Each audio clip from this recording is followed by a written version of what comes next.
Today's talk is entitled The Challenge for Santa Barbara County's Efforts to Reduce Homelessness by John Tamiazzo.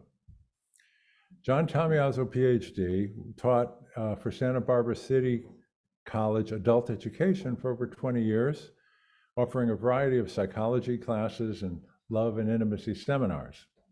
He also taught for UCSB Professional and Continuing Education Department for 15 years, teaching counseling skills and theories of psychology and psychotherapy and counseling.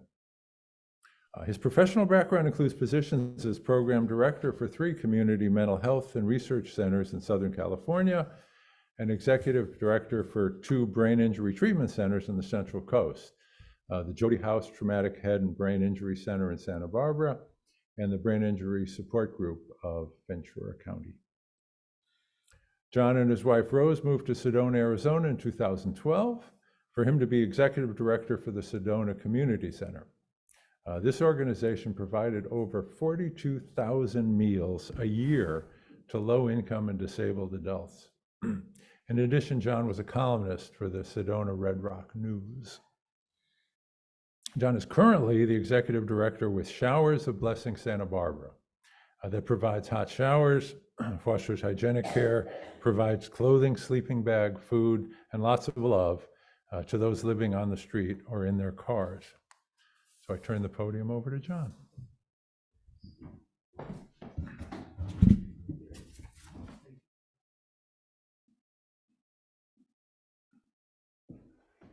Well, good morning, everyone. I'm here to bring a ray of hope and enlightenment about what's going on in the world. In 1986, I went to see a film at the Victoria Street Theater in Santa Barbara. It was a film about the work that Mother Teresa was doing. And I was so taken back by her focus of helping with those in poverty and the homeless. What was going on in the world was of concern, but it wasn't something that distracted her from doing the work that needed to be done. I too am concerned about what's going on in the world, but right now, my focus is working with the homeless in Santa Barbara. I first want to give you an update. This is a homelessness report.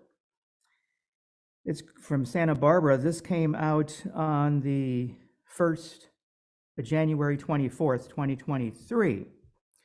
The report is called Homelessness, 1 Step Forward, 2 Steps Back, because that's what's going on in that county, and most likely in this county and in Ventura County as well, probably all over the state and across the nation. For example, Santa Barbara has over 1,000 encampments. These are people living in tents, in cardboard boxes, and in the bushes, any way they can cover themselves and protect themselves from the elements, mostly during the night. Those encampments are still there because you cannot legally take down an encampment without providing the individual with a place to live. And Santa Barbara doesn't have enough places for people to live. Every success brings about 2 more people who go without housing in Santa Barbara County. The report notes that 439 new units and long-term rental subsidies were secured in 2022. But this only represents 1/3 of the need. And how could it not represent only 1/3 of the need? In America, we have almost 40 million people living in poverty, at the poverty line, just below poverty for millions of them. They will move into homelessness eventually because of the cost of everything. So even though they're working hard, these agencies in Santa Barbara are fabulous, working very hard, and there are a lot of them trying to help these individuals secure a home. But listen to this statistic. they discovered there were 87% more children who needed services in 2022. So currently, families with children represent 20% of the homeless population. We see them in our program. My program we'll be talking about in just a moment. So a few points. There's over 1,000 encampments still in Santa Barbara. For every success, 2 more people went without housing. The number of children becoming homeless has dramatically increased. The current number of homeless in Santa Barbara in the city is about 800. There's 100 in Isla Vista, about 150 in Goleta, around 1,100 just in that place. Then if you take in Santa Maria, we're up to about 2,000 homeless individuals in the county.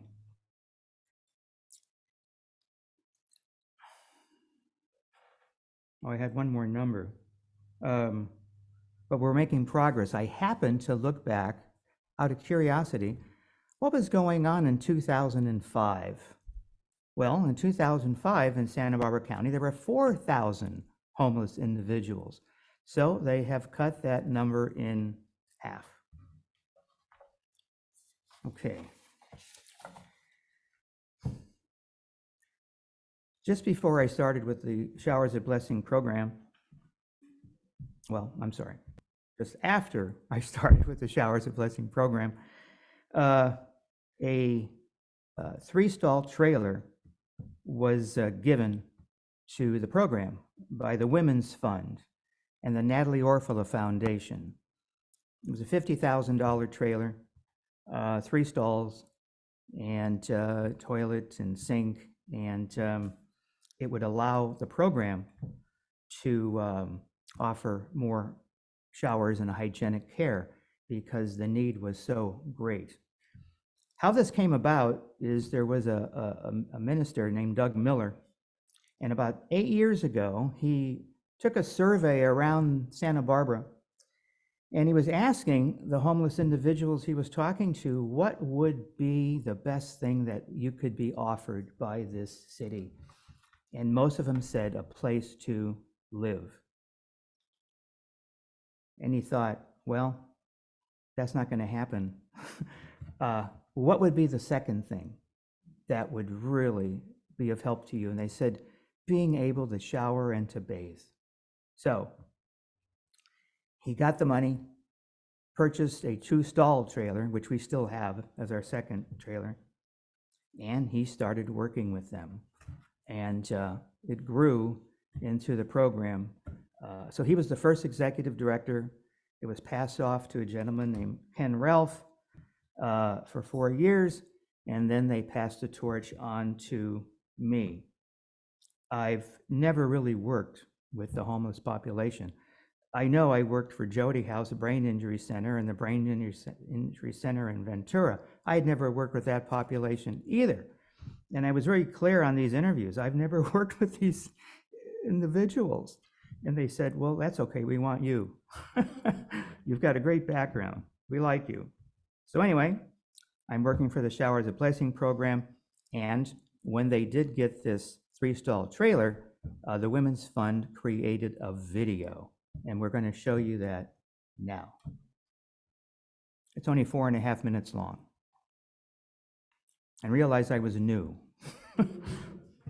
and I'm the moderator.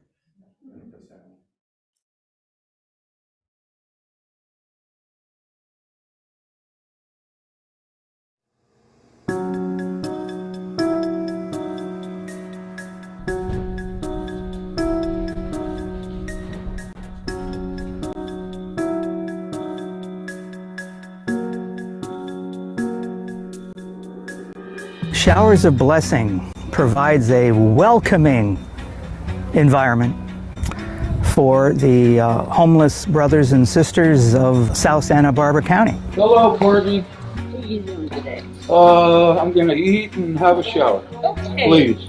We provide them with hot showers. We provide food service. There you go. Thank you. So veggie. Okay. We give them toiletries, and we provide them with resources. Hi, my name is James. I work for the Showers of Blessings. We're at St. Athanasius Church in Goleta. About 2 years ago, I became a guest of the shower, and I decided to stick on as a volunteer. And after about a year or so, I became part of the staff. When a guest shows up on site, we usually come and see Courtney, and then we set them up with toiletries. Atonements, antiperspirants, Q-tips, emery boards, lotions, hair ties, toothbrush and toothpaste together in the box, and nail clippers. We have a donor named Everett who provides bamboo underwear, and he's been doing that probably for about 3 years. And they are made specially for our company out of bamboo. And then we have an anonymous donor who provides the socks, who told us that we'll never have to run out of socks again. This is our trailer over here. Donated by the Santa Barbara Women's Fund. All right, so we have a basic shower facility with a toilet, a sink, a mirror, and our shower stall over here. We spray them down, wait 2 minutes for the disinfectant to do its thing, and then go back in, wipe everything down, and then we're ready for the next shower. Most people in America take a bath or take a shower at least once a day, and sometimes we forget the importance of it and how it sets a tone for our day. It certainly sets a tone for my day. It's everything. Makes you feel like a human being again. One of them said, "This is great because now I can go in a job interview and present myself in a way that I can potentially be hired for a job." You got to be able to shower up to go on a work search, okay? If you don't have that, it's like almost impossible. So it's just not about giving people a shower and then they go off. It's about helping them to gain a role in the community again. Last year, we provided 7,500 showers. Currently, we have 25 to 30 people who get showers at each site. And when we've had increased numbers, we've had to literally turn people away because we didn't have the capacity. Now, with this 3-stall trailer that the Women's Fund gave us, we won't have to turn any people away, and we can continue to increase capacity even more. Feel like $1 million. Just had a shower, clean clothes on. Can't beat the feeling every time. They're a part of our community. So providing them with a shower is a part of human dignity. This whole program is really about the love, respect that we have for our houseless guests.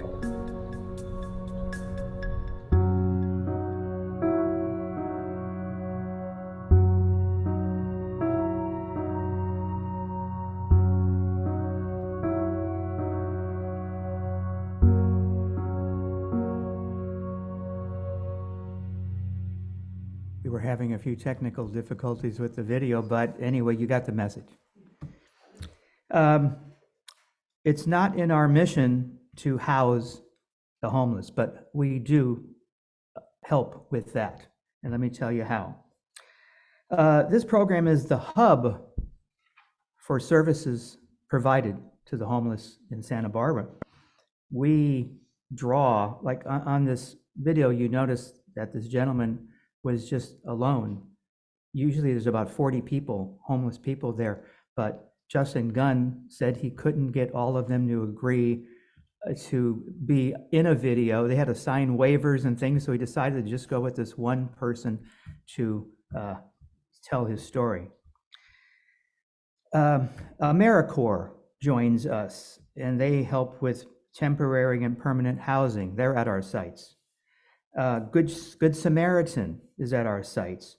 They have emergency housing, and they have food drives.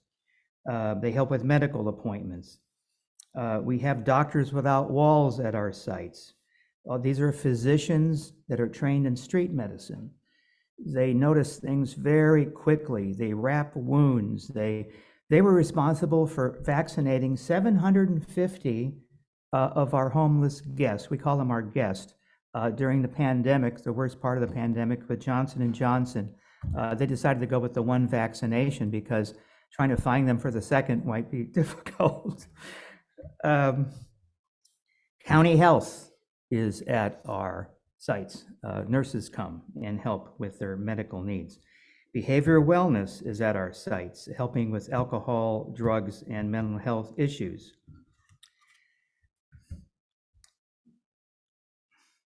Next one, we operated during the pandemic. I started during the pandemic. I was hired there in July of 2020. And so we had masks, we had sanitizers, we had operated with social distancing. United Way donated 5,000 masks, hundreds of bottles of hand sanitizer. The staff had to protect themselves, even though we worked outside, because as you remember, in 2020, things were pretty bad, pretty dicey with this pandemic. The city of Santa Barbara said that we were an essential service, so they gave us funding to operate. Number 3, one of the most important things, we hire those we serve. Everybody on my team is formerly homeless. We're probably one of the only nonprofits that does that. They understand what's going on, and they usually volunteer. They get a sense of what is needed, and then they're hired in, and we pay them an excellent wage. The city has determined that in Santa Barbara, the minimum wage is $21 an hour.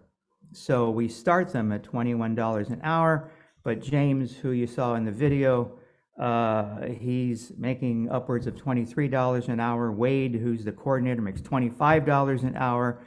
And so we pay them a good wage because they're in the community. They go to the markets, they pay income tax, they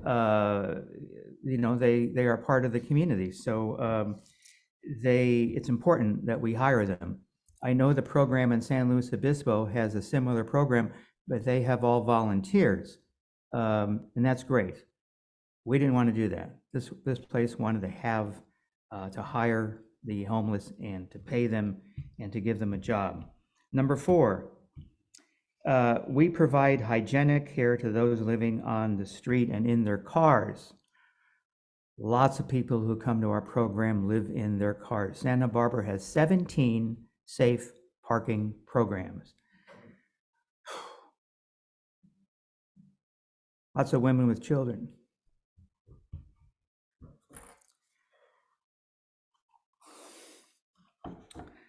Living in their cars.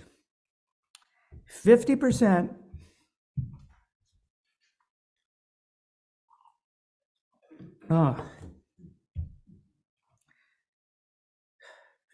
of the women we see have run away from home.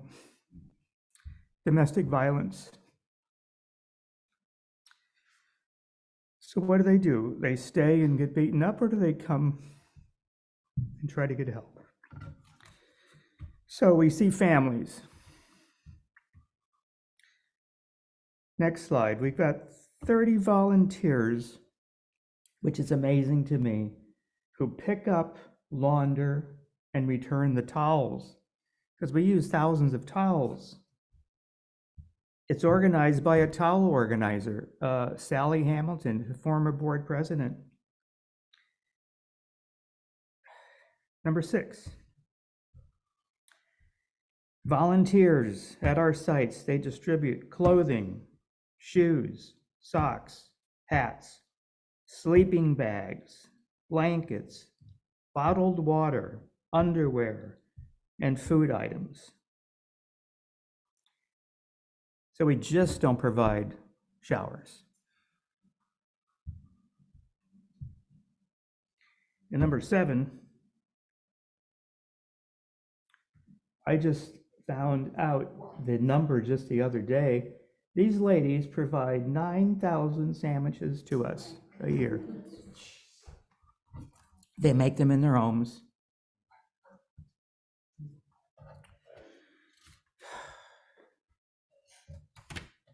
So, I'm open for questions. Yes. I work remotely because I started during the pandemic and it was in my contract that they wanted me to work from home. So I drive to Santa Barbara one day a week, spend a whole day there, visit my team, help them with whatever they need, and come on back. But I work from home the other 4 days, you know, with today's communications, with Zoom, with email, with texting, phone. I stay on top of everything and they keep me informed of what's going on. The showers are running 4 days a week? Oh, that was 5 days a week at 5 different sites. So we operate in Isla Vista, Goleta, Santa Barbara, and Carpinteria. At one of the sites, we operate 2 times a week. Most of the sites are at churches, which is good because we have a site on Tuesdays at what used to be the commuter lot, but since a lot of people are working at home, they're not commuting as much. So the commuter lot was available. So we're running our program there, but the city is going to push us out by the end of the year. I don't know why, but well, I do know why, because they're building 60, what they say is low income, middle income units. But in order to qualify, you have to make $150,000 a year to get into these places. So well, you know, the city did purchase a Motel 6 that was defunct, and they're moving some of them in there, some homeless individuals into there. But like I mentioned, there are 1,000 to 1,100 homeless individuals in Santa Barbara, and they're making progress, and bless them, they're doing a good job. But our program doesn't get involved in all the politics. We just go in, do our job, meet with them, talk to them, put a smile on their face, send them off with new clothes, new underwear, new socks, and cleanliness. So, yes. Actually, I have a couple of questions. First of all, you mentioned that the number had been cut in half. Where are those folks finding themselves as they, leave the unhoused situation? How's that working? So tell me your question, the first one more time. Well, just where, if you are a person who has left that unhoused situation, because Yeah. you mentioned that the numbers of unhoused had been reduced by 50%, which is good enough. You're still in trouble, obviously. But so, what is the exit strategy from being unhoused for those people who have left that category? The exit strategy for those going from being unhoused to being housed? Basically, Okay. I mean, if you're saying that but from the previous year, the number has been reduced dramatically.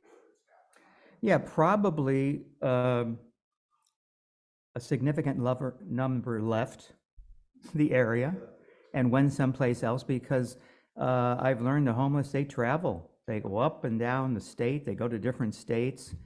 And for example, one of the problems that we encounter is that if you've got a great program running for housing somewhere, they hear about it, they talk about it. And then people come in and then you're in a situation you don't have enough housing to provide because they heard that your housing is one of the better available. So in terms of an exit strategy, I don't know if there really is one in place, but I do know there's a housing strategy. And what they're trying to do, they're trying to take the people who are living in cardboard boxes and people who are living in tents and things like that, living in camps, and trying to help them to make a slow transition to temporary housing. Well, we help them with our program, and then a lot of them end up, or let's say a third of them end up maybe in a temporary housing situation. But that's exactly what it is. It's a temporary housing situation because there really are not enough full housing situations available. And it is quite a job to house a homeless individual. Yes. Well, the other question is, Okay. we've been talking about, this parking situation down in San Luis Obispo, and they are ending the parking situation there in lieu or in favor of tiny houses, which I think, that's certainly one way to go. I don't know how many people are going to be able to serve that way.